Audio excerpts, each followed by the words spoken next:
Hey, the sun is shining, so that makes it a beautiful day. It's really is the little things that we need to hold on to.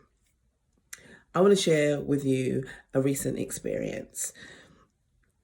I've been in the house now for a few weeks and it has been challenging, but the challenge has been more about how to reframe the whole concept of self-isolation. And I'm going to tell you more about that because I'm actually super excited with my reframe, which may also help you. But today I just want to talk about the fact that I was feeling really low. And I was feeling really low because I wanted to help. You know that there are lists going around for volunteers. There are people that are putting together food parcels and taking it around to people's houses. And I really wanted to help in a very practical way.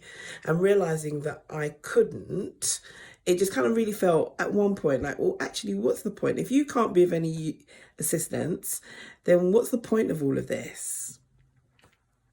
And then I was reminded, by God, of course, about this time last year. So this time last year, I was in hospital and a good friend of mine, her son died. And I was devastated because there was nothing that I could do to help. And I really wanted to be of practical help, roll my sleeves up, that kind of help. And I'm lying in a hospital bed. I can't walk. There's nothing I can do. And then the woman in the bed next to me was crying out for the nurses to help her. And I suddenly thought, I know, I can't help my friend, but I can help the woman next door. So they'd given me crutches that morning. So I got out of bed and I made my way to the end of the bed and I pulled the curtains back. And at that point, my eyes connected with the eyes of the person in the bed opposite me. And we both started laughing. You see, it was at that point that both of us realized that I actually couldn't walk. So whatever ideas that I might have had about what it was I was going to do, actually, physically, I couldn't do it. And then I'm so sorry I didn't have my camera at hand because when the nurses came in, the look of terror and fear in their faces, because quite literally, if I'd fallen, I would have fallen on their watch. So before I knew it, I was sitting down because they'd gotten me a chair. And then they said, whilst you're up, do you want to go to the bathroom? And I thought, well, you know what? I can't help. I might as well. So I went to the bathroom. And then when I came back, the crutches had gone.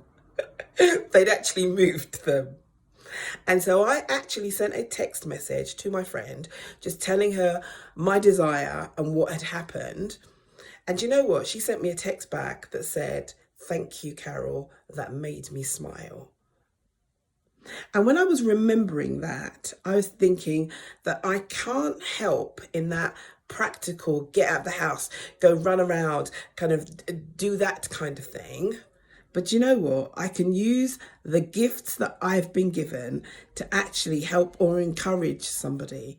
So I've decided that every morning at 10 a.m. on Facebook, I'm going to do what I'm calling the morning spark.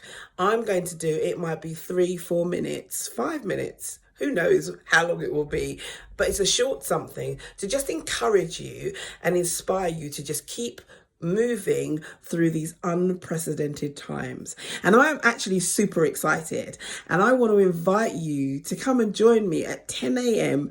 every morning starting tomorrow. Yeah, that's what it is I'm going to do because that's where it is that I can help. Yes. And you may already be thinking in your life that actually I may not be able to do things the way it was that I'd like to or the way in which I used to, but that doesn't mean that I can't do it. It just means that I'm unable to do it that way. And it's interesting. I was listening to John Demartini and there's lots of things that he said that, oh my gosh, really resonated with me. And if you haven't, you'd have no idea who I'm talking about. He is from The Secret. And I really do encourage you to go and check out some of the stuff it is that he is doing and some of the stuff that he talks about. Because one of the things that he said, which is so akin to the kind of things that I say, was that there are obstacles on the way, not in the way. Think about it.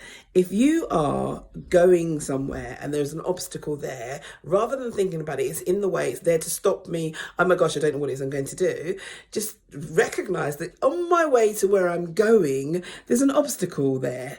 Okay, so I'm now going to navigate around it, over it, under it, or through it because it's just on the way. Because that means I'm still moving. It's on the way. Right. Okay. So I'm looking forward to you joining me tomorrow at 10 a.m. on Facebook for your morning spark.